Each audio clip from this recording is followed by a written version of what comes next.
who knows the great enthusiasms, the great devotions, who spends himself in a worthy cause, who at the best knows in the end the triumph of high achievement, and who at the worst, if he fails, at least fails while daring greatly, so that his place shall never be with those cold and timid souls who neither know victory nor defeat. And I kind of shared that because of what we've got going on presentation and awards with our employee of the quarter and our youth court judges and our new police officer. It's just, I guess they tie together for me because it's people in the community, you know, working hard to continue, and maybe you don't get a lot of credit for that, but I guess I just want to call it out and say thanks for being the man or woman in the arena and for helping make Kaysville better. And with that, let's do the pledge. Thank you. I pledge allegiance to the flag of the United States of America and to the republic for which it stands, one nation, under God, indivisible, with liberty and justice for all.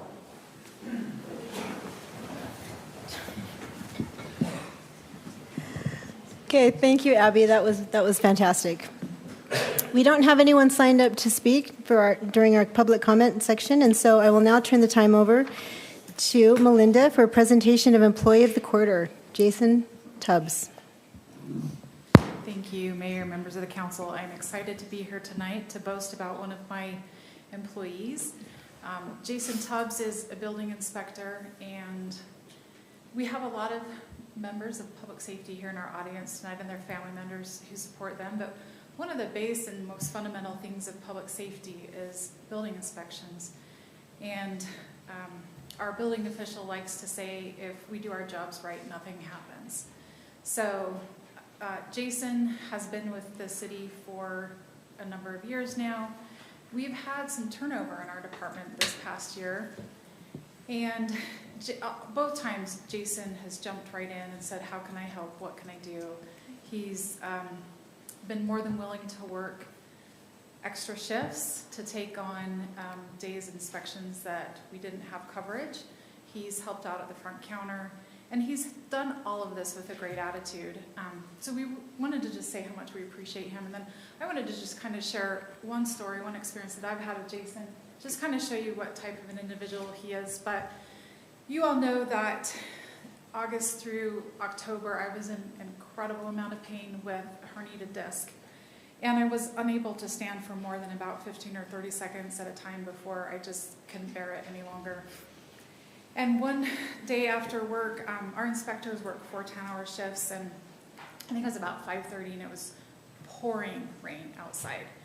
And I was sitting on the floor out in the hallway over there, and I was like, I'm just gonna sit here until it stops raining, because to walk all the way out to my car in the rain, I just can't do it. And Jason just stepped up and said, hey, get me your keys, I'll go move your car. And he went out, got my car, pulled it around to the back door over here, which was super helpful. So I only had to walk about 15, 20 feet instead of 150 feet or so out to the parking lot. So he's very considerate of others, and our entire department is just thrilled to be able to recognize him with being the employee of the quarter, and we appreciate him and everything he's done for not only the last year, but all of his time here in Kaysville. So Jason, if you want to come on up. Thank you, Jason.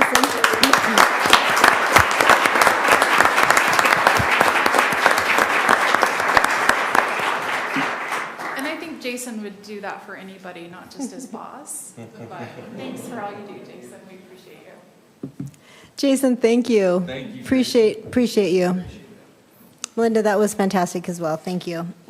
Okay, now I'm going to turn the time over to Tina Johnson, who, along with Kim Smith, is the youth court advisor. She's going to introduce youth court a little bit, tell us a little bit about it, and then we'll introduce the kids. Thank you. The Kaysville Youth Court is a voluntary juvenile division.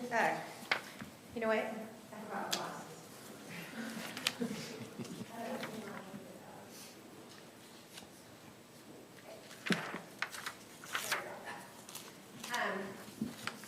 Divisionary program where high school age youth participate, act as judges, jurors, clerks, bailiffs, mentors, and teachers. enabling them to develop an understanding and respect for the legal process. And although the youth court does not determine guilt, but takes youth offenders who admit their mistakes and provide them with appropriate consequences. Youth who appear before the youth court have been identified by law enforcement, personnel, school officials, or any other concerned party as having committed acts which indicate a need for intervention to prevent further development toward juvenile delinquency. So the youth court provides that early intervention and helps kids to have a program where they can learn to make better choices and hopefully not continue on the path that they are currently on, and that they will be free from a juvenile record as well. The Kaysville Youth Court was founded in September of 2000 by Kim Smith. It has been operational for 22 years. We did have a break because of COVID from March of 2020 to August of 2022.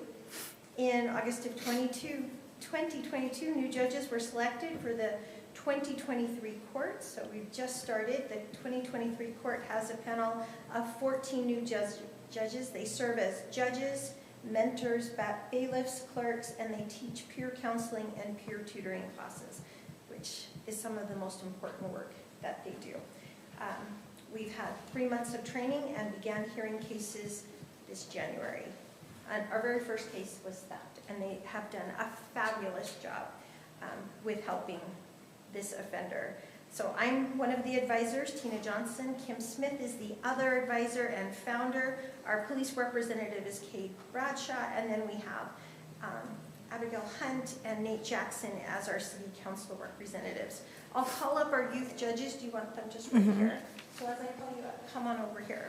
Marissa Blocker, Haley Christensen, McKay Clemens, Ryan Dimmick, Landon Jacobs, Abby Lusk, Kate Miller, Ruby Mueller, Hermon Mulageta, Mia Schimmer, Sophia Shekar, Lisa Von Bozy, Kimberly Waite, and Lucy Willard.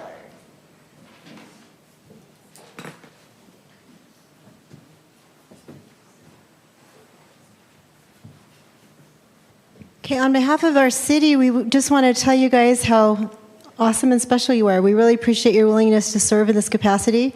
For those that don't know, Youth Court is an opportunity for kids to be able to come meet with their peer tutors and go through this process rather than have more serious consequences. And so when kids are willing to accept responsibility for their actions, they, with their parents, have the opportunity to come through this. And we just really appreciate you doing this. To be a youth court judge, you have to have integrity, you have to honor confidentiality. It's a big responsibility. We don't want the kids going around school talking about the other kids. It's a very confidential matter. And so it's a serious job, and we know you take it seriously, and we appreciate you. Wanted to just really give Kim a shout out. She started this more than 22 years ago. It's a labor of love, and we appreciate your time, and Tina as well, for stepping in and doing this. How often do you meet? 3 times a month, which is a lot. So it's a huge sacrifice for you guys, so thank you. All right, I'm going to handle the swearing in, and I grabbed the wrong paper, so just a second. Mayor, while you're doing that, can I just say one thing? Yes. This is something amazing, but right here. One of my very first judges, this is scary, it shows how old I get, but one of my very first judges, her boy is now a judge. Oh. If you can believe that. That is awesome. Very fantastic. Okay, well, thank you. All right, guys, so if you will, let's see, let me read this. Membership in the Kaysville Youth Court is a privilege. As a member of the Kaysville Youth Court, you're expected to serve as a role model for the community at all times. You're expected to uphold the strictest ethical rule of confidentiality. You are expected to demonstrate outstanding citizenship in school, at home, and in the community. I congratulate you once again on this achievement. And now I'll ask you to raise your right hand as you take the administration of the Kaysville Youth Court membership oath. Okay, I have a couple questions for you, okay, and you can kind of quietly answer. Do you solemnly affirm that you will keep confidential all information that comes to your knowledge as a member of the Kaysville Youth Court? Yes, okay, good. Do you solemnly affirm that all of your actions as a member of the Kaysville Youth Court will be free of bias and prejudice toward any other person's age, race, sex, religion, national origin, or disability? Yes, good. Do you solemnly affirm that you will faithfully discharge and perform all responsibilities and duties required of you as a member of the Kaysville Youth Court? Thank you. As the mayor of the city of Kaysville, I now appoint you as official members of the 2023 Kaysville Youth Court and congratulate you. So thank you for that. And I want to invite my council to come down. We'd like a picture with you.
Thank you, families, for supporting your kids in this as well. Appreciate you.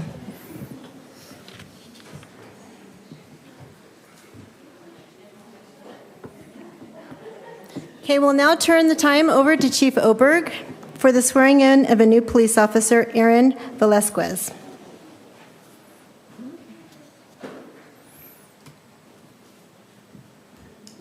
Good evening, Mayor and Council. I appreciate the opportunity to be here tonight to introduce you to our newest officer. This gentleman right here is Aaron Velasquez. Aaron, if you'll stand up and come up by me. We've had our eye on Aaron for a couple of years now, before he was actually an officer, and when he was working at Clearfield City Public Works. We got to know him a little bit, and we've kind of kept an eye on him since then. He's we're stealing him from Clearfield, which I hate to do, but you have to do what you have to do these days. I'm saying I love it. It's great. Yeah. He's got a great reputation with Clearfield, and he's living up to that reputation with us. He's very quick study, hard worker, probably get off training early, and we couldn't be happier with him. When we first interviewed him a few years ago, before he was an officer, he came in like he is right now, just all smiles, sharply dressed, and somebody remarked that he looked like Bruno Mars. And so we've been calling him Bruno for the last 2 years, even though he doesn't work for us. So I was worried I'd get his name wrong, but Aaron Velasquez, we love having him. He's a great officer. He fits in, and he's going to be a fantastic addition to our police department. So he's brought with him Kylie, who's going to pin his badge on. Kylie, actually, we usually swear him in first, don't we? Okay, I'm getting out of order. Raise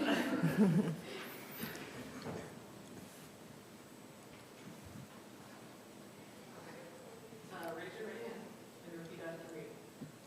I state your name. I, Aaron Velasquez, Do solemnly swear do solemnly swear to support and defend to support and defend the Constitution of the United States the Constitution of the United States and the Constitution of the State of Utah, and the Constitution of the State of Utah, to perform my duties to perform my duties as a police officer as a police officer for Kaysville City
almost there then.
Thank you and congratulations. We're excited to have you. Council, do we have any conflicts of interest to declare? No? Okay, good. Oh, and I failed to excuse Councilmember Perry Oaks. He is not with us, but he is very much excused. So, okay, approval. Let's see. We're on to consent items. Does someone have a motion? I'll make a motion that we approve consent items A, B, and C. Okay, thanks. We have a motion and Can I just I'll make second. in a second. Oh, Go ahead. just gonna make a comment. I mean, can we call him city manager? No, but while you're interim, can we call you city? Are we gonna call him city manager? Or? We will call him Dean? interim city manager. Sure. Okay, that's all. Whatever you'd like to do, council member. Okay, so we have a motion and a second. Councilmember Jackson. Aye. Yeah. Is it? Aye. Aye. Aye. Thanks, guys. Sometimes I like to shake it up, back and forth on the stand. Okay. We're on item 6, action items, presentation about secondary water from the Davis and Weber Counties Canal Company, and approval of a resolution amending the city's consolidated fee schedule for fiscal year 2023 to amend secondary water fees. And I will turn the time over to you. Please state your name for us. Okay, Rick Smith, Thank you, Rick. the general manager of the Davis-Weber County's Canal Company. And Fred Philpott should be here any minute. He's the financial analyst that kind of helped us through this process of our rate study. So next slide, Nick. I'm going to quickly go over some background, and then he can kind of hopefully go over that financial. If not, I will fill in for him. Next slide, please. So as you well know, the last 3 years have been very interesting in this situation of water and drought. We are doing pretty well at this point. As of Monday, it was 195%. Today it was 189%. So again, every day we don't get new snow, that number does decrease. But we are looking pretty good. At Echo Reservoir, we're at 63% full, and East Canyon 58%. So those are good numbers at this time of year, and we expect a good runoff. So next slide, please.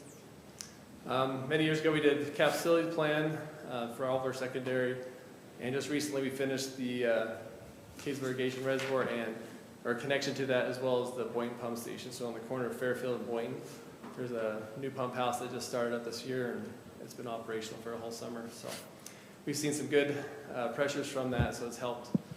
As this shows, we have future capital projects as well as metering, secondary metering that's going in. So, and then we're looking forward in the future when this, again, the system is roughly 30 years old, so we're looking out to start replacing that roughly in 2040, 2050 time period. Next slide. We roughly have 3,900 meters within our system between our 16,500 connections. So we've been actively doing those, but as you can see in 2016, there's been a lot of interest in secondary metering. And next slide, last year, House Bill 242, if you have not heard about that, that does mandate us to have all secondary water be metered by the end of 2029. So that is a huge task for us. It's roughly 13,000 connections that we have to meter, which is close to $40 million. So that is quite an endeavor. We have already received our first $10 million of ARPA grant funds that has to be spent by 2026. And we've probably already spent about $500,000 just today, just since October. So we are actively moving forward on that. As our rates are going to reflect, we are investing in our system. We are installing secondary meters to meet that mandate. which has been interesting. And then we haven't raised our rates since 2010, 2011 time period. So it has been a long time coming, but it's kind of pushed us over the edge with the secondary metering. So next slide. Sure. I think that's where Fred is here. There he is. So he'll go over kind of the financial side of things, and then we can answer any questions. Thanks. But I feel like this is really close. You come back a little bit. No. No? That way you can smack me over the head if I say anything I should. So I helped run the financial pro forma and look at scenarios as it relates to the company's pro forma. As part of that, and I do these types of studies with a lot of communities across the state as it relates to water and sewer, storm, enterprise funds, and the general fund. And when we do these studies, we look at ensuring revenue sufficiency. We balance cash reserves and look at debt coverage to ensure that we can, as Rick indicated, fund the necessary infrastructure and operations and maintenance component. Typically looking at a 5-year planning window and beyond as it relates to capital investment. That's what we've done here. We develop a baseline scenario, which is take no action with regards to rates. That's what these charts show, showing that we don't have enough cash reserves or debt coverage to maintain the pro forma as a result of the capital infrastructure needs. So on the next slides, we develop a scenario that fixes that problem. Here we're looking at sustainability. We're ensuring UDOT projects and other capital projects are funded by the system as a whole. We ensure all operations and maintenance costs are included, and we evaluated those costs on a per acre foot basis and across connections within each service area. So there was an allocation of cost based on service area to ensure that we could balance that within the rate structures for each community. On the next slide, then this shows the recommended rates for Kaysville. We've presented these rates to each community, specific rates to each community based on the analysis. So the rates are structured so that we address lot size as well as meter size to capture utilization within the system. So larger lots using more water would pay a higher rate. On the next slide, it shows the fees and the percentage increase. And by policy, the board chose to limit the maximum increase to a 25% increase. And so you can see there some of the fees were capped at that, so they did not go above the 25%. But as you got to larger meters in the 1-inch connection, that percentage increase is actually a little bit lower, whereas in other rates, they saw the full 25% increase.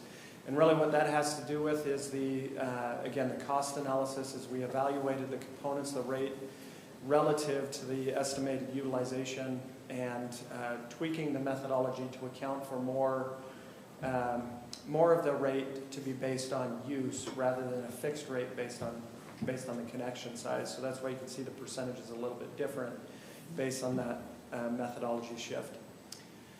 But this would be the proposed rates as a result of the analysis. Again, we presented the rates for each community and going through the adoption phase. I think the next slide presents the finalization element. The company is looking to adopt these rates as soon as possible. Any collection fees, which I don't believe Kaysville has, or they do. Okay, so Kaysville has a collection fee. That's baked into this rate. Next step is to take action on that fee schedule. Any questions for me on the Lots. For me. Councilmember Adams. Yeah, I mean, I guess initially, a lot of the times when we have presentations, it's during the presentations and awards section. And so from this being an action item, I think that there's going to be, at least for me, a lot of questions because, first of all, I don't know what you guys do necessarily for us as a city. Like, are you a government entity? Are you, I mean, you're talking about secondary water. I know I pay somebody else for my secondary water. Hates Creek, I think, is who I pay. Right, Explain, maybe at least for my sake. I mean, maybe the rest of the council is super informed on all of this, but like, I need to know kind of what's going on here. Yeah. That was a good question. Yeah. So Kaysville City is a little unique because you have 3 secondary water providers. Uh-huh. So the southern tip is Benchland, the middle is roughly Hates Creek, and the northern half or so is Davison Weber. So. And you guys are Davis and Weber? Yes. Okay. And then from a standpoint of like, do you care if I just keep asking him? Absolutely. From a standpoint of, you're asking us to raise rates just on secondary water, or are you asking for a raise in rates on regular? Do you provide any regular? So this is just secondary water. Just secondary. Yeah, it's your surface area. So the biggest difference is the city actually collects for us as part of our agreement in the 1990s. They say, hey, we'll collect for you. Hates Creek does their own stuff, and same as Benchland. It's actually a public agency, so that's Okay. one of the little unique parts of that. But actually, originally, the system was built by Kaysville City and then given to us, and all the debt that came with it, we're still paying on the original system. So, So you're saying that well, you're a privately owned company, yeah. but you collect through our billing service, whereas Hates Creek and the others do it separately. Okay, that helps me out a lot, because I'm Hates Creek, so I pay them or whatever. And those that's- two companies, since secondary water existed prior to us, and so since that time when the city built it, and when we took it over, that was part of that contract, was that they were going to do that billing.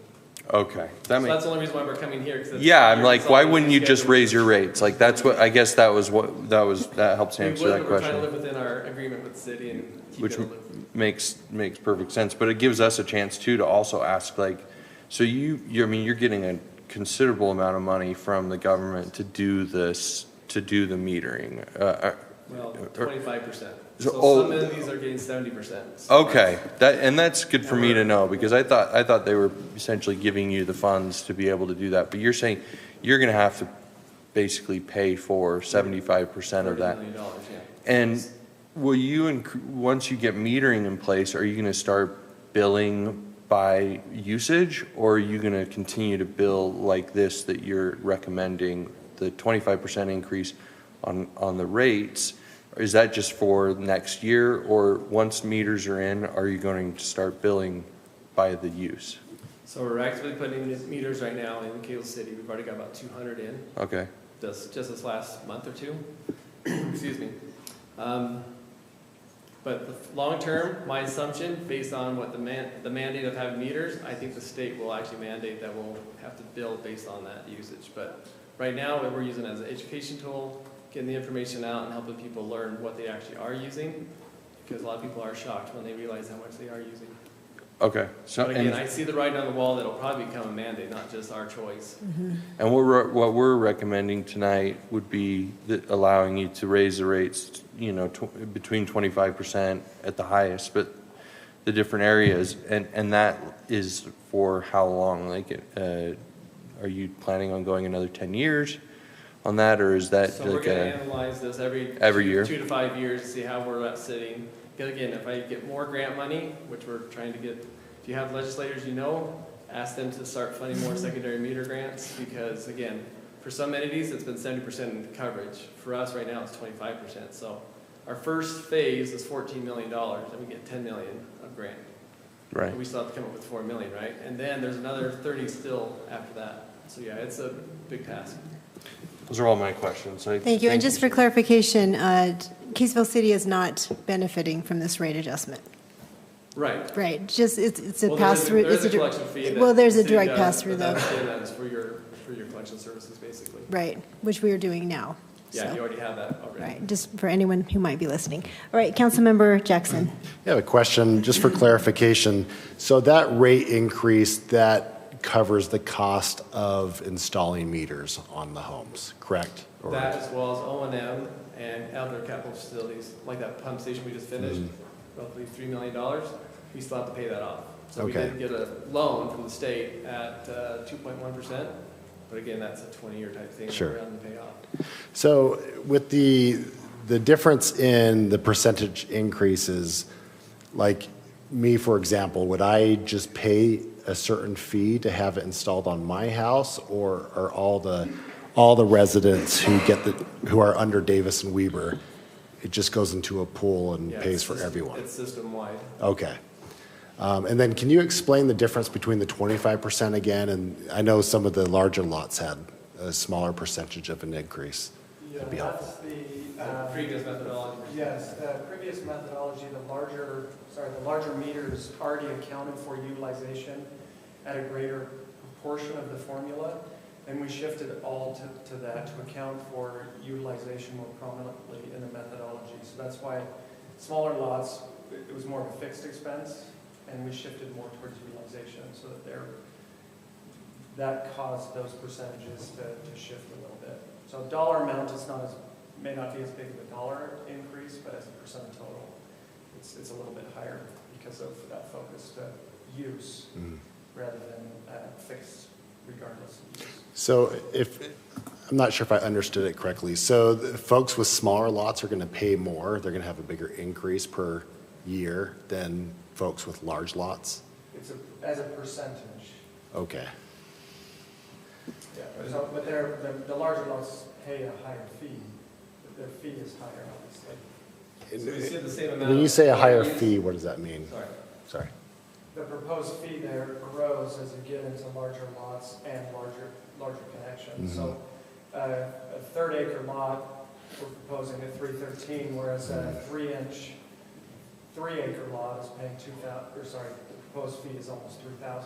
So the larger lots and larger meters will pay more Okay. than smaller lots, smaller meters. Okay.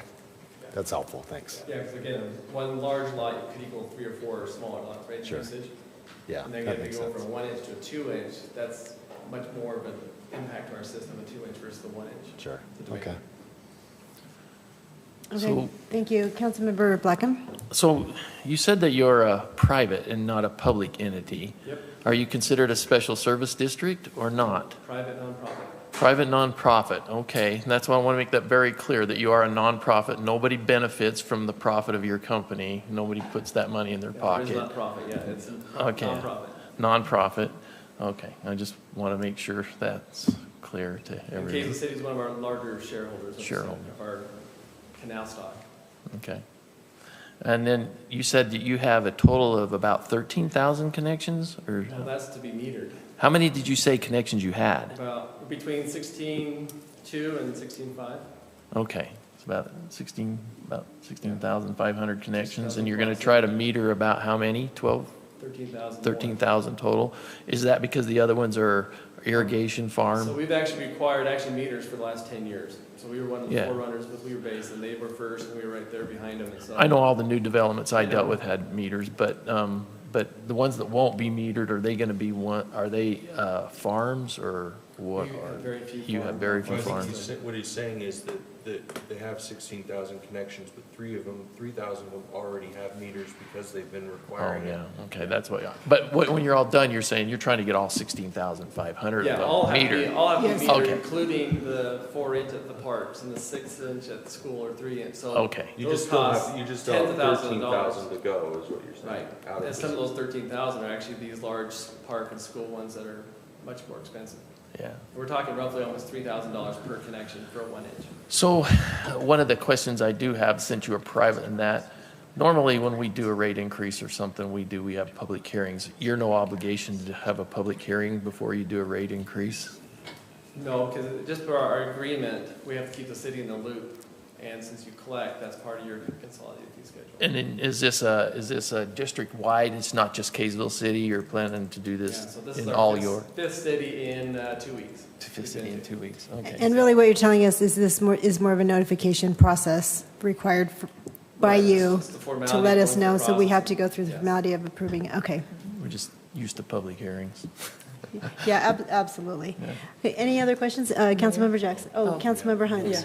Oh, Go I ahead. just had a couple questions. I guess since it's more of a formality, maybe it doesn't matter, but like, how do you feel your rates compare to like the other 2 water providers in Kaysville? Are they pretty So- similar? Yes, they are very similar. I again, was texting with Rod Hill with Hayes Creek. I think their rates almost went up 20%. They So did. We're all feeling that impact of this legislation. And again, if you had 3,000 connections, you were capped at 5 million. If you had 6,000, you still were capped at 5 million. But if you had 7,000, then you're capped at 10 million. So again, there's a whole variety of scenarios that we're playing with. But for us, we're in the larger group of 13,000, and we're hoping, and I actually sent another email today to the state legislators to hopefully get some additional funding. Which one of the legislatures owns a meter company is what I want. I don't know, but we ordered meters in June, and we've ordered pits in June, and we're just barely getting a lot of the supplies right now. So it's been a challenge with the supply chain side of it, but we're hoping in the next few months to actually get the meters so that pits that we've already installed, we can actually get the meters in as well. Well, and I think that the motivation behind metering is when people realize how much water they're using, we tend to use a little bit less. So hopefully, in the big scheme of things, that's what will happen. And again, the last 2 or 3 years, we have seen great success in people conserving water, but again, this is a tool to educate further. Absolutely. Councilmember Jackson? Okay, a couple more questions that just kind of popped up. For educational purposes, I'm with Hates Creek, but I find myself getting frustrated every year when that bill comes. Yeah. And so I have a question about that. But going to the grants, I thought you showed here that you got some federal grant money, and then it sounds like the state is putting forth quite a bit of money, or did, for these meters. Obviously not nearly enough. So how does that factor into the fixed rates? Do people get reimbursed if you do qualify for certain grant funds, or if you are one of the first to get a bunch of money from the state? You mentioned you were kind of ahead of the curve. How does that factor into these fixed rates as far as metering is concerned? Doesn't change the rates. So we did 2 different Bureau of Reclamation grants, and that was basically 1/3 of that 3,900 is what we've actually installed on our own with grants.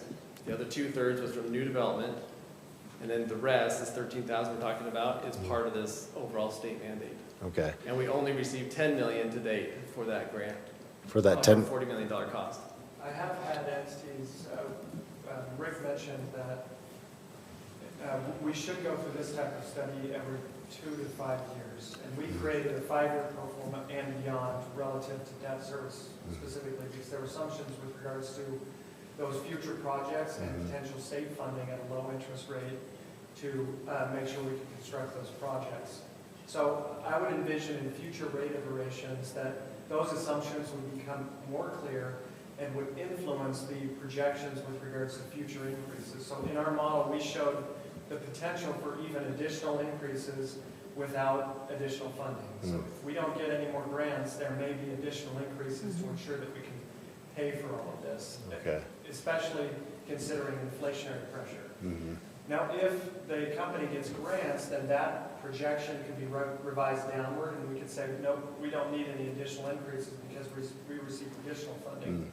Now, in rare instances, I've had entities actually go back and revise those projections, initial projections downward. So the proposed rates as a result of additional funding are able to be reduced, and that savings is passed on to the end customer. An example of that is I did a water utility rate study. It was actually all the utilities for Orange City, and they had focused on a cash basis approach, which is basically they wanted enough revenue in the system to fund everything with cash. That usually requires upfront increases in the rate to make sure that that can happen. Well, the future council changed their minds and no, especially looking historically with regards to interest rates, they said, no, let's issue debt because it's much cheaper to do that. That changed our projections, and we could actually go in and change the rates and pull them downwards. The end user experienced the savings in prior years as a result of that. So I could envision something like that. Again, it can go both ways, right? If we're under-projecting or over-projecting, but those future analyses would account for that, those fluctuations. Okay, that's really helpful to know. And do you have a comment? Yeah, and the others were battling inflation. So these meters we're talking about now were basically half that price 7 years ago. So that's the other thing that we have seen the construction industry, the increases significantly going up. Well, it is quite frustrating that the state, as cities, we're not allowed to have to really just store money away like the state can. Right. Yet this mandate to have every home metered within such a tight time frame, it is challenging. And I think it would be helpful if all of our residents and residents throughout the state of Utah to reach out to their legislators to try to get more funding to help us, because really the state is mandating this, but they put all of the burden on us cities. Yeah, the And end it users. is really challenging for us when we deal with the rest of our budget. So just wanted to make that clear. And Mike can attest, I was up there last year pushing as much we could to get money, as well as this year. Again, I've been already reaching out and we're trying. Thank you. Appreciate it. So appreciate your presentation. Thank you. Council, then we're looking for a motion. Would someone like to make a motion to approve a resolution amending the city's consolidated fee schedule to amend secondary water fees? I'll make a motion to approve the resolution amending the city's consolidated fee schedule for fiscal year 2023 to amend secondary water fees. Thank you. Councilmember Hunt, do we have a second? I'll second it. Okay, thank you, Councilmember Blackham. We have a motion and a second. Discussion, comments? Nick, what would happen if we didn't approve this? Because I guess that's where I was confused about why it was an action item, because like Mike, Councilmember Blackham said, that, and really this is, they don't need to get it, it's just part of the agreement that they tell us, right? I'm not, Shane and I were actually discussing that, and I think that because of the agreement, I think that we set the rates. Officially, we set the rates, partly because they're a private nonprofit, they're not a special service district, so I don't believe they have taxing authority the way that the Central Davis Sewer District can just set their rates. So I think it's necessary for us to approve an amendment to our consolidated fee schedule so that because they, as a private nonprofit, they don't have any taxing authority, but I think they rely on our municipal authority to levy taxes. Because we collect for them, and that's part of our agreement, right? Okay. If they sent out a billing, do it directly to a customer, and the customer didn't pay that, they could go shut their water off and would have other remediation measures. But you ask a very good question, and I don't think any of us have the answer to what would happen if you just refused to do this. I don't know what would happen there. I don't think our agreement goes down that road, and for that reason, we have actually been talking about entering into a new agreement with the canal company to maybe mitigate some of those future concerns. I mean, it's more money to our citizens, but it is a pass-through. Right. Based on an analysis that they have done. All we do is collect it. Yeah. Because the agreements we made early on when you took over the company that said we'll still collect the money, but it's just a pass-through, and we collect that for a small fee for administrative uses, right? Absolutely correct. I mean, to their credit, Fred's done some work for us. That's a great job, and I think Rick has done a great job in doing this the right way. And he didn't just go up here and go, "How about you give us some money?"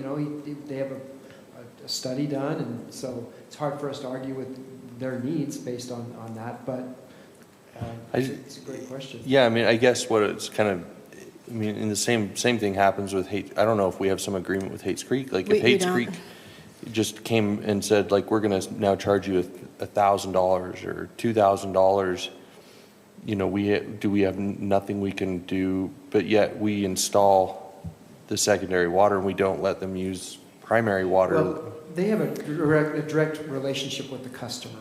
So Right. we're not really involved with Hates Creek. I mean, we have Hates Creek water too in our city with parks and things like that. Right. So we're a customer of theirs. But you being a customer of that has nothing to do with the city as far as I understand. But how's that amount of monopoly? I mean, there's nobody else that you could actually sign up for, the only irrigation. Your option is culinary. Huh? Your I don't think you option- can use culinary Well, though, right? Like We it's could, against our, we just get, well. we don't allow it. We'd get charged for it. No, you don't. Public utilities are exempt from Right. antitrust regulations. So like Rocky Mountain Power, I mean, So- in my city, South Ogden, you get Rocky Mountain Power, nothing at all.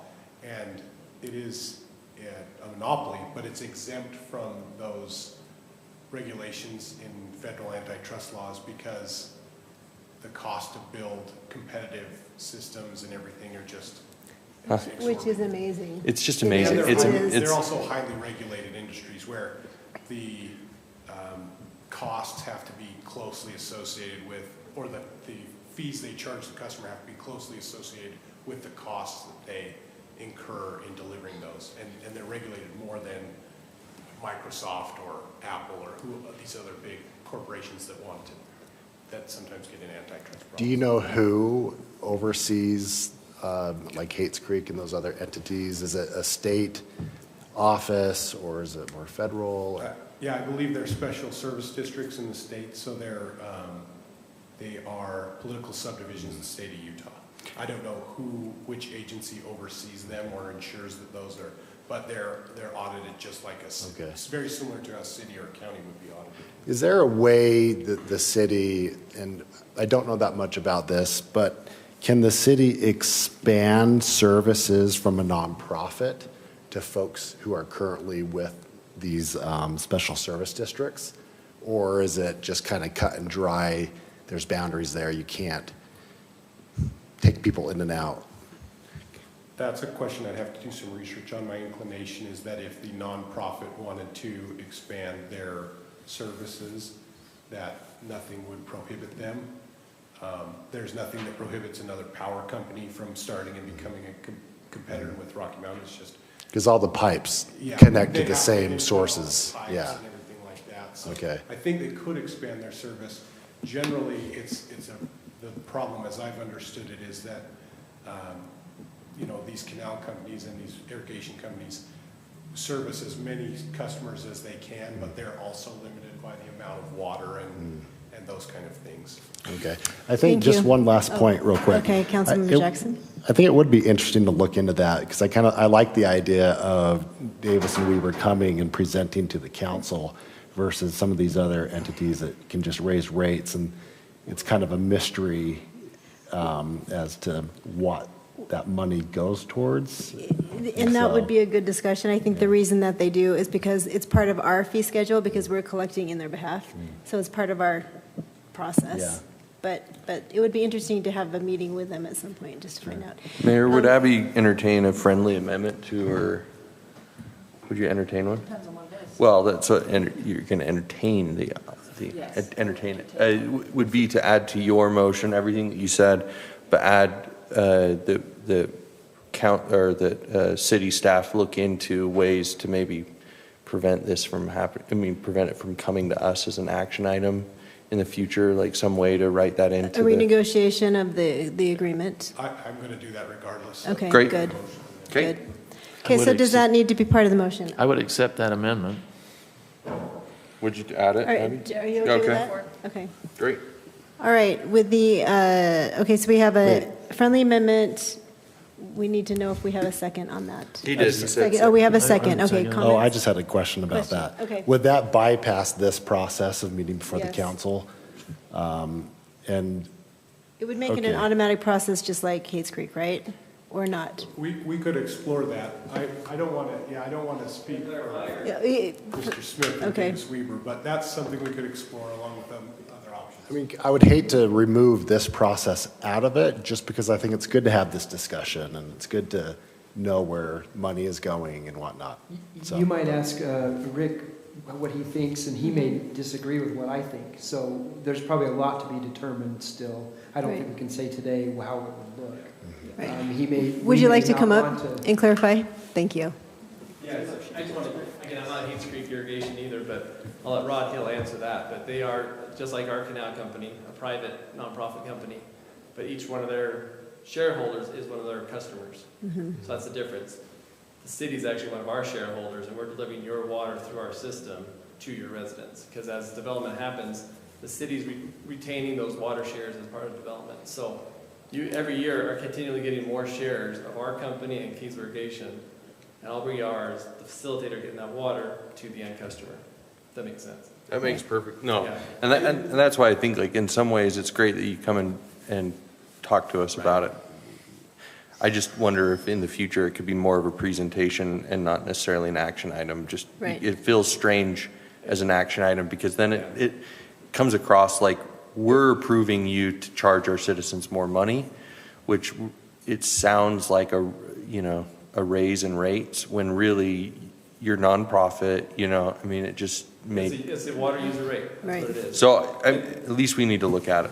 And the agreement says we share our financials, which we're doing. Right. And that is, part of that is to keep us viable. And that's what we're saying is, that's the necessity of it, is to keep viable and pay off these debts, current Right. debts and futures Right. expenditures. Can I ask you a Thank quick you. question? Shane has a point. Just a reminder that you set the consolidated fee schedule every year as part of the budget. What's making this unique is their timeline is such that I actually asked Rick when he mentioned this, I said, can we do this as part of the budget process and just do it for July 1st? And it's so eminently important that we do raise this rate now that he has to do it. That's why you have an action item tonight. So you would be doing this as part of the consolidated fee schedule as part of the budget process. In the Anyway. future, yeah. Yeah, we were trying to get here in the fall, and then by the time it was Christmas time, it was December, and so Yeah. I knew the meetings weren't gonna happen, so. Thank you. And I do agree. I think it would be nice if it were a presentation, if it's something that we really don't get a vote necessarily on, for all the reasons that you stated. Okay, so we have an action, a second. Are we ready for a vote? Yeah. Okay, Councilmember Hunt. Aye. Aye. Aye. Aye. Okay, thank you. Passes unanimously. Appreciate your presentation and your Thank you, time. guys. Thank you. You can see how odd it is that It is. it's in the fee schedule, it but feels it doesn't strange. have a public hearing to it, you know? Right. It's not. And it seems like it's our idea and that we're okay with it and we're not. It happens. Okay. All right. I'll turn the time over to Power Commission discussion headed by Alan Farns. And Alan's going to give us about a 15-minute presentation and then we will discuss it, Council. It won't be that long unless you have questions. Oh, okay. Sounds great. This will be fairly short. Alan, will you tell us a little bit about your history? Yes. Okay. I'm Alan Farns. I've lived in Kaysville for 37 years now. My wife can claim a lot further back than that. One of her great-grandfathers used to be on the wall out here, Egbert. Oh, So, he'll be back there soon. Okay. I have been on the Power Commission for 6 years now. I've worked at Bountiful City Light and Power for 45 years. The last 15 years I've been the generation superintendent. My background is in system reliability, project development, and construction management. My purpose here tonight is to try and help the council understand some of the challenges the power department is facing today and in the near future. The first issue they're dealing with is wholesale power costs that have been unusually high through 2022. Several factors contributed to this. The drought has limited the availability of hydropower. Closing down of some coal plants in the state and around the state has contributed. Decreased coal supply has reduced availability of coal generation. The shutdown of the Nebo plant in Payson for scheduled and unscheduled maintenance has added to the power shortage. And that plant is a natural gas combined cycle gas turbine. In the month of December, wholesale power costs to Kaysville were up over $500,000 from previous years. And the months of August, September, and November were also pretty bad, pretty high. Not as bad as December though. And I suspect January is going to be high. The Nebo plant is supposed to come back online this week, I believe, but we're already 2/3 of the way through the month, so it will help. But, the second issue is the system reliability. ECI completed a study 2.5 years ago that identified over $5 million of system improvements that needed to be completed.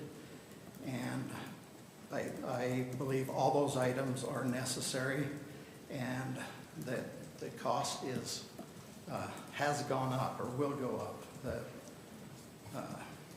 recent inflation and equipment delivery delays are going to drive that cost up. So it will cost more than $5 million to do the work they identified. The third issue is aging infrastructure. You always need to be doing some investing in your system and upgrading old equipment and old substations, old distribution systems. There should always be some investment in that. fourth issue is the need of a new office, warehouse, garage for the power department, which the council is probably more knowledgeable about that than I am. We can pause at this point if you have questions about any of those items.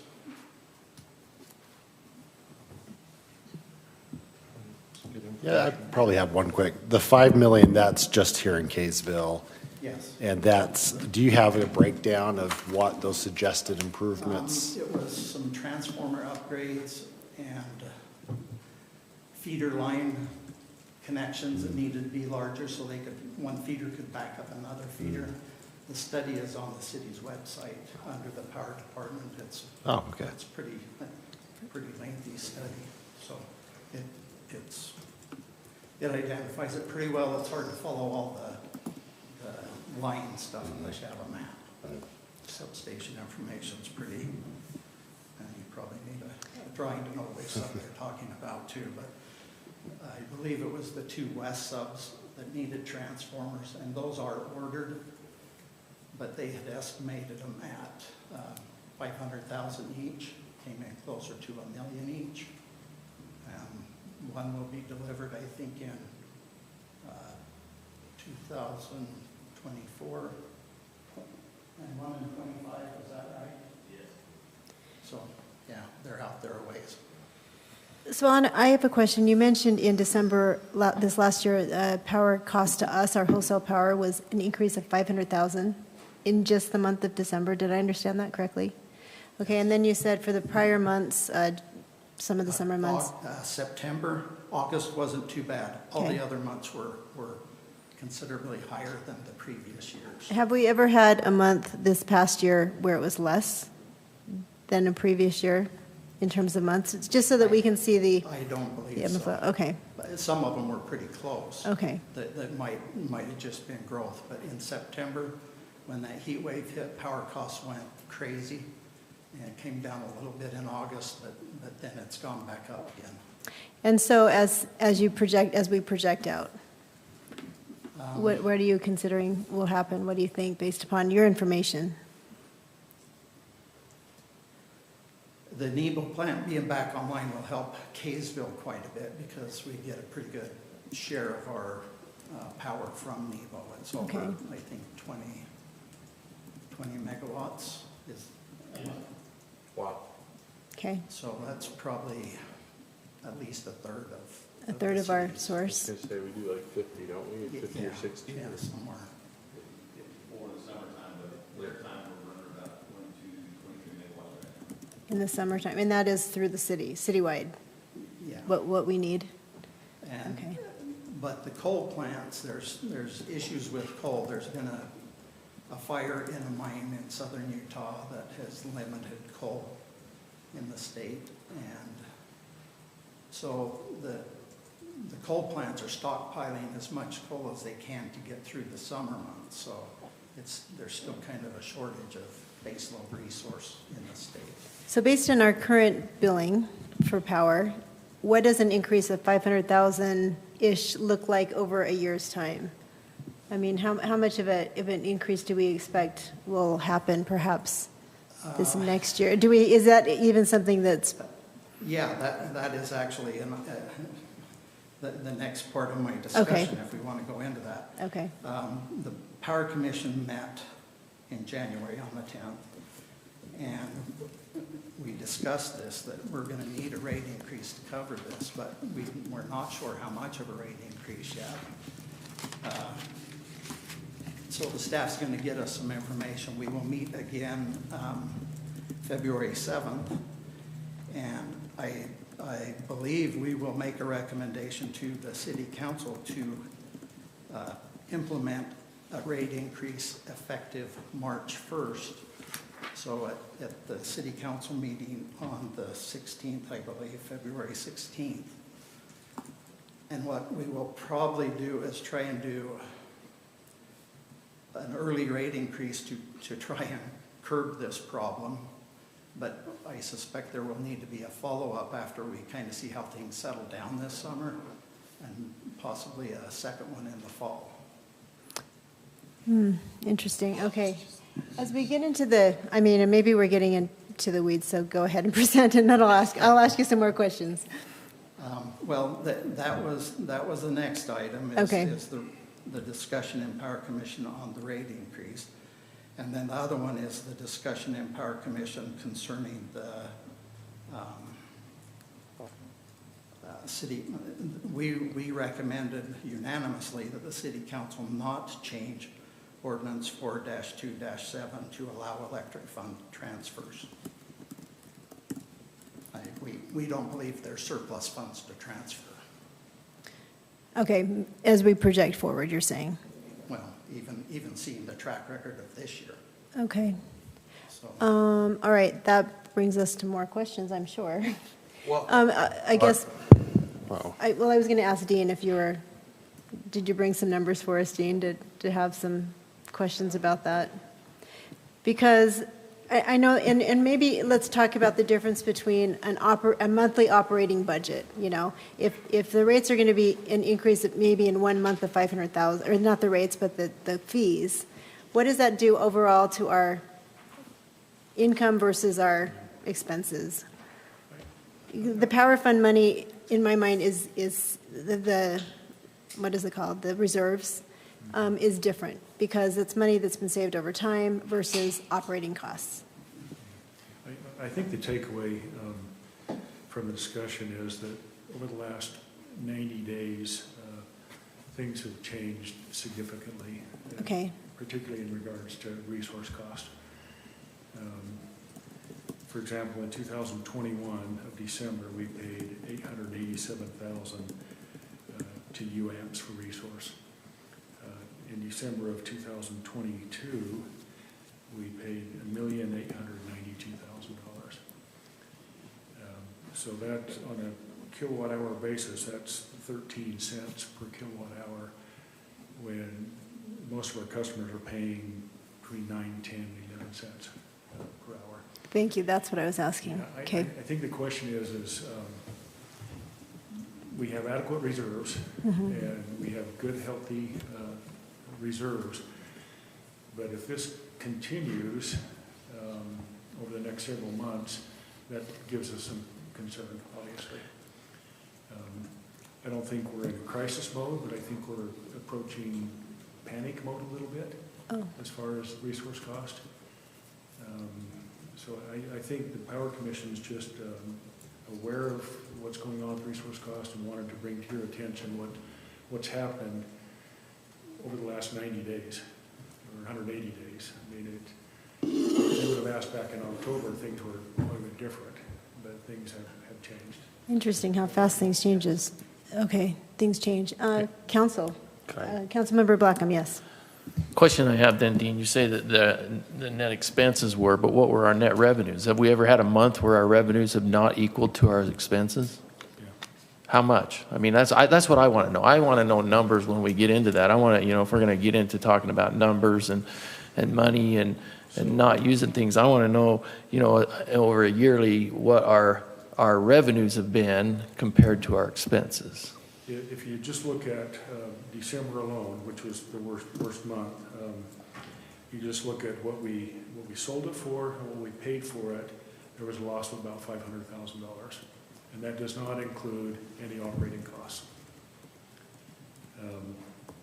Just money in, money out. Okay. In July, it was opposite of that. It was about a $634,000 gain. So, See, and that's why I'm having a hard time figuring that out, because we're using 55 megawatts in July, but we're using 23 megawatts in December, and I'm trying to figure out how the... Well, instead of paying 7 cents in July, you're paying 13 cents in December. See, and I would have thought we'd be paying higher in the summer when the peak rates are out there. typically you do. This is not a typical. That's why I say we're dealing with things here that sound are completely non-typical of what we're used to. It's not anything like we're used Because it was usually the opposite. You're usually paying peak prices in through May through August, September, and you're not paying peak prices through October through March. And what you're telling me is completely opposite of what the normal is. And that's why I'm really interested to know what our expenditures and our revenues are over like a year and compare year to year. And you have that information, you can get it, but I don't want I to. think it's an issue related to coal, to Nebo, I mean, that seems like an extenuating, Most of our load is based from Nebo. yeah. Is this an isolated situation, I guess is what we're asking? Is this something that you think will continue to be a problem, or is it just sort of a weird year? The coal shortage, I do not think is temporary. Okay. And partly it's coal Will you speak into the mic? generation, because they're shutting down coal plants. Right. We're losing baseload resources with no backup plan. Solar and wind is not gonna, they do not make baseload resources. So until we get something to replace all the coal that's getting shut down and the nuclear plants that are being shut down, I think we're gonna hit a new plateau of, That will change everything. Here, Well, and Dean, you mentioned panic, so, you've done this a long time, and you've watched this ebb and flow. Tell us why. I think we just need to be aware of the situation and proceed cautiously. I would agree, well, can I? Absolutely. I would agree the proceeding cautiously about rate increases, only because I feel like restaurants, for example, they all increase their prices because of supply and, everything that we went through just recently. And now maybe things are coming back online, they're starting to get food, they're starting to get the things. None of them are lowering their prices on their menus, like, oh yeah, now we can get this stuff, we're gonna lower the prices. No, they're gonna stay where they are. It's going to be $10 for you to get a hamburger, And so I feel like it's hard for us to say like, oh, let's raise our rates and then we're gonna lower them. It's almost like once we raise them, traditionally they don't go down, right? And in a time right now where people are paying $8 for eggs and, people are really struggling, and we're saying we're gonna raise your rates on water, but we're gonna tell you to use less. We're gonna raise your rates on power, it's just like, the city, the people who we're trying to protect the people, we're just becoming part of the problem of making their lives more miserable. And I'm not saying that it may not happen, but I think we have to, I think you said it spot on, Dean, that we have to proceed cautiously. I think Nebo's one of those situations where once that gets back online, maybe that's when we reevaluate it. I don't know if we, do you disagree? Will you come up to the mic? Thanks, Bruce. Yeah, one of the biggest factors is the natural gas prices. A year ago, it was $3 a decatherm. It's been $50, $60 a decatherm on open market. So we've been paying 3 to 4 times. And is that Nebo? Nebo's natural gas, right? And so when they come back online, will that go back down to 3 or? Not if natural gas prices don't come back down. Huh. But there's a war on fossil fuels, so it's not going to come down to where it was before. So that's one of the big factors, along with all the other transportation for the coal too. Is another thing. Even if you can get coal, the transportation Union Pacific isn't delivering half of what their contracts do. Also, Any idea? I mean, you're on the market. Any idea of what Rocky Mountain's doing in this market? I mean, they got to go through the Public Service Commission, and I believe in March is when they go before them. So they haven't let out what they're going to, try to get an increase. Because I know that UAMPS kind of did a round table and said how many people are going to have to raise rates, and almost everybody in the room raised their hand because of costs. So, and not just material costs, but the power costs. How significant some of them are talking. Yeah, Lehigh just last week went up 18%. I would like to see, one of the arguments for me when citizens come to us say, why do we own our own power company? My big argument is, wouldn't you rather have somebody locally that's, has your interests in mind? You can call, all the things, all the arguments we give. You bring Rocky Mountain in, they're going to want to do the bare minimum, because they're profit based and we're not profit based. But at the same token, we do have to at least be less money or close to the same so that we can say, yeah, it's less though. Once we start being more, it's going to be a difficult argument to make. And so I think it's interesting to know what they're going to do also, right? To follow, or is that not even something we even track? Yeah. want to be, but, yeah, with costs of everything. It is what it going is. up, and the cost of power, like I say, never ever, even the low load hours, in the middle of the night, used to be just cheap as dirt, you could get it, and now it's higher than we were paying in the summertime during the little peak of the day. Thanks, Bruce. So- Councilmember Jackson, go ahead. The market's going crazy. Yeah, to your point, John, at what stage do we use power reserve funds to make up the difference? Because, as a council, we talked about the large pot of funds that are kind of saved up. And so we discussed whether or not it would be worth transferring some funds to help other projects in the city. But from what it sounds like, and the recommendation from the Power Commission is not to do that. And absolutely, we want to be very careful with that. But with that being said, at what point do we use some of that money to help relieve the higher costs and then just try to see how it looks as we get into the summer?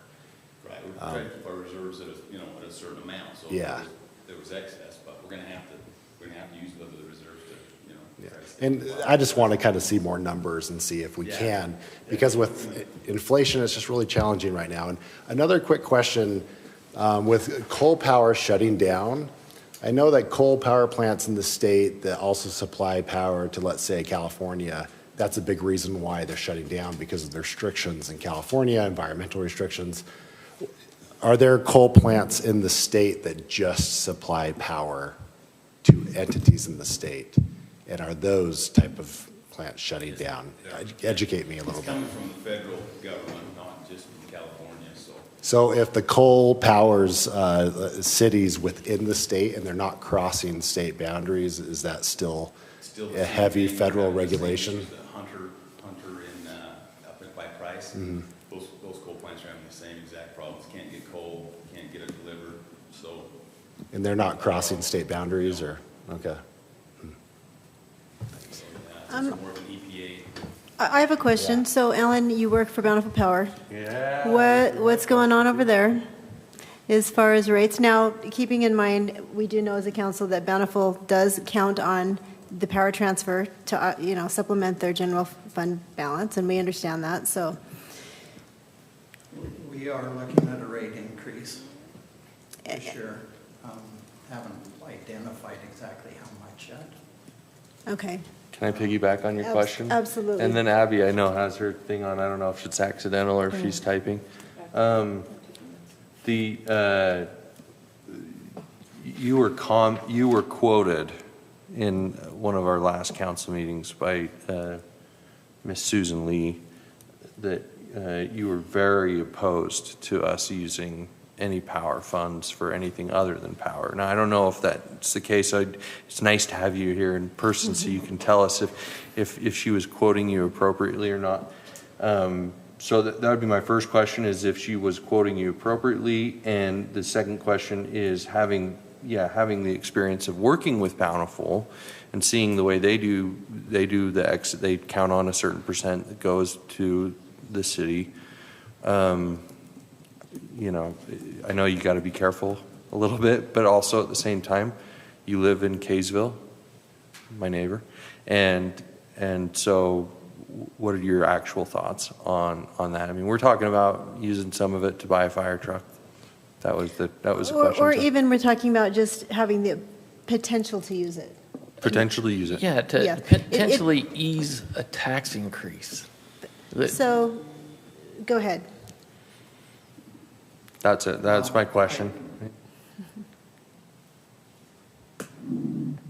This, whatever it's called, ordinance or whatever it was put in by the vote of the people. The majority of the residents that voted that day did not want the fund transfer. Yeah. It seems maybe a little risky for 3 or 4 people to change that vote. It's your call, it's your position. So, what have you seen in Bountiful? I mean, seeing as where Bountiful does that, you know, they have more restrictions on the way they do it, right? Like, have you seen that as an advantage, or is it something that the guys around the water cooler, the power company in Bountiful are like, Well, mother effer, why do we do this? Theirs is not set up as a, we could use this much for this item, and yeah, public safety can be millions of dollars. You've got millions of dollars worth of fire and police, public safety Yeah. that you could fund. So there's no limit to it if you just open it up like that. Right. No, and that's what we've been appreciate you being open to this. We've actually talked about the fact that, at least I have talked about the fact that I like the way the Bountiful does it, because it's set in stone. It is what it is. It goes, it gets transferred. There's no like coming and asking for it. I personally don't like the idea of us coming and asking for it, because you could justify just about anything, you know, and future councils could justify anything. But if there was something set in stone, it makes a little bit more sense if you do own your own power company and you do have some excess to be able to help the city with, you know, with additional things. Well, and so if the power department was in a better condition, better situation than it is, I wouldn't be so opposed to it. But right now, it's been ignored. It's been money siphoned off it over the years, and it needs some money. It needs some attention. So are you talking in terms of just reinvesting in infrastructure, reinvesting in equipment? Yes. We haven't done that as System well as Bountiful, reliability perhaps? is not there. That should. That's why I pushed to get that study done. Okay. and doesn't the study, haven't we We do have a long-term capital improvements plan. I yeah, believe, isn't that as far already as, part of the plan? I don't know, for maybe the power not. department? Shane, that would be a question, I guess, for you. I'm confused by the question. I think the question she's asking is that, you know, his argument to not using, to putting that money towards things that you could improve rather than putting it back towards the city, is that we have a lot of things that need to be done in the power company. But I thought that we already actually are planning on those things with monies that we have for the future. I would say that's fair. I mean, do we have enough? I don't know that we have enough, but I think over time we would continue to do those things, and maybe this would accelerate that some of those changes we need to do. But So, Mayor? Absolutely, yes. Councilmember Blackham. So, you know, I've tried to get the information that's been available, and I've got a reliability study that they have produced out the last 10 years or so, and we have never dropped below 99% in reliability. Now, I understand that there's always maintenance and things that have to be done. And I understand we could buy a brand new fire truck every 5 years and probably never have a day out of service, but we don't. We have 25-year-old fire trucks, and so... And I appreciate your information that you bring to us as a council, because for us, the power company is just one aspect of the budget of Kaysville City. And the information that you give to us helps us in determining whether we feel like it's appropriate to use enterprise funds, which the state has actually allowed us to do. They actually have the laws on the books that say cities who have enterprise funds may use it. Don't have to, but they may use it if need be. And I think this is a good part of the information. Now, do I think that you could take 7 million, 12 million and put into reinvesting into the power company? You probably could, but that's what we have to determine. We have to determine what is actually the number one most important needs of the city. And it's like we're seeing, like, water rates went up this year. Property taxes went up last year. We didn't raise property taxes, but everybody else seemed to have, because mine went up about $500 last year. So it's good to get this information, but I also hope that everybody understands this is just one of the aspects of us looking at the budget. And, you know, more than anything, we want to be able to use the tools that we have, the tools the state's provided us with. I think our ordinance also very clearly says whenever there's a state law that supersedes or exceeds what we have here at city, that we follow the state law. And I've also talked to your council members, and they have said to me that the power fund for Bountiful City has been a great tool for them to use in their budget process. They don't take the same amount every year, from my understanding. It varies from year to year depending on needs. It's 10%. Percentage, right? Is that what it is? Okay. But I think what I got out of the council member was that the citizens have understood that that is a huge benefit to them. And he said in the last public hearing they had, because you do have to hold a separate public hearing because it is an enterprise fund, they had nobody come and speak against it out of the entire population of Bountiful City. And I don't know if it's because they've educated the people enough that they understand that this is a huge benefit and a tool that they have to use, or if people just don't care. I don't know. The Bountiful Power in the last 15 years has reinvested $45 million into the power system. I don't think Kaysville's anywhere near that. In 10 years, they have the last 10 years? The last 15. 15 years, so about $3 million a year they reinvested into their system. Because my understanding is right now we have about $9 million in reserve, and so we're not looking to take all of that. Obviously, we were looking to just appropriate. We have like 18 million in reserve. Dean, how much? We don't have 18. I thought it was 9. I thought there was a max that he wanted us to keep. Oh, you're right, 9.2. 9.2, and they want us to keep 7. 8. I don't 7. But Well, and Alan, thanks for being here. We're not thank trying you, to. We're Alan. not trying to. Yeah, What does Bountiful do? This is tough. Hey. Hey, but my biggest question is, are you related to to Bob Farnes? Yes. Yes, Mike was really excited to know that. Most awesome guy I've ever, one of the most awesome guys I've ever met. Mayor, Yes, Councilmember Jackson. could we get that exact number? Because there's a little bit of confusion. I just asked Councilmember Hunt the same question, like how much is in reserves? Because we kind of have a ballpark. Thank you, Alan. Come on, Thank you. 9.2 and 8. Yeah, so the power funds, how much is in reserves and power funds? Unrestricted, as of the end of fiscal year 22, is about $9.2 million. 9.2 million, that's total. Unrestricted. Unrestricted. And then we, in addition to that, we're holding about 2.3 million at UAMPS Right. for rate stabilization for these very kind of things. Okay.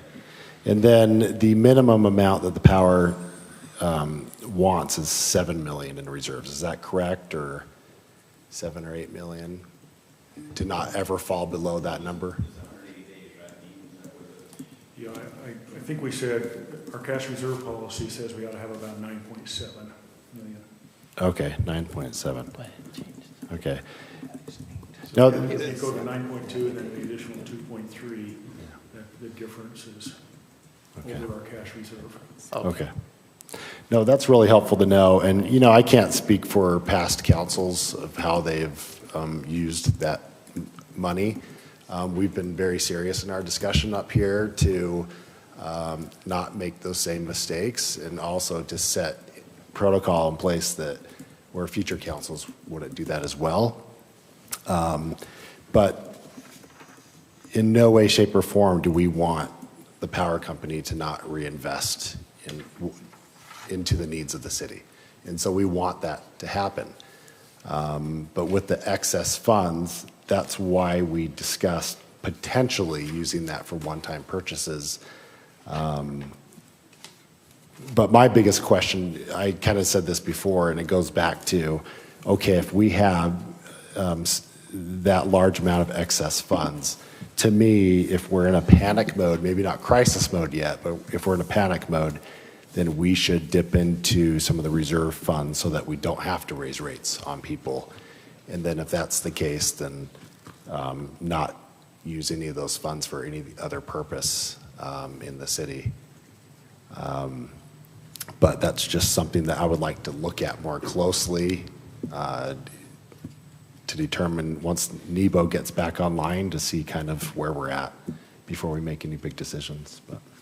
And I think in order to help us make that decision, it would be really nice, and I know that you provided this before, Dean, so maybe you could provide it again, is maybe just a historical, how much have we netted basically in income in the power department, and then based upon what we've seen over the last 6 months or 3 months or something, to project it forward and see what maybe will look like by the end of this fiscal year.